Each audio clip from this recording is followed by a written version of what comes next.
Hello everybody and welcome to section 8. This is the last section in this training course and it will be the practical part of it. Now it's the time to have some practice, and that's why we will model what we call Stirling engine. We will start with the modeling, then we will go to the assembly design, and after that we will have a quick look at the detailed drawing. Let's try to understand the principle behind Stirling engine. So whenever we have a heat source somewhere here, it heats a gas inside, and this gas expands.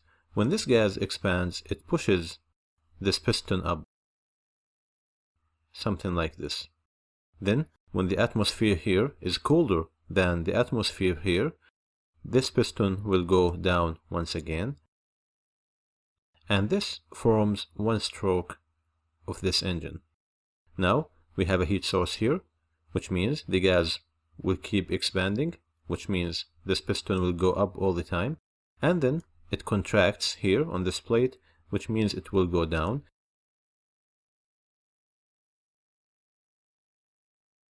And that's why we added this displacer cylinder. So the motion we will have would be something like this.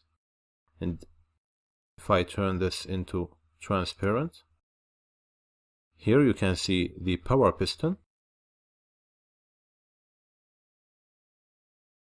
And this is how this engine works.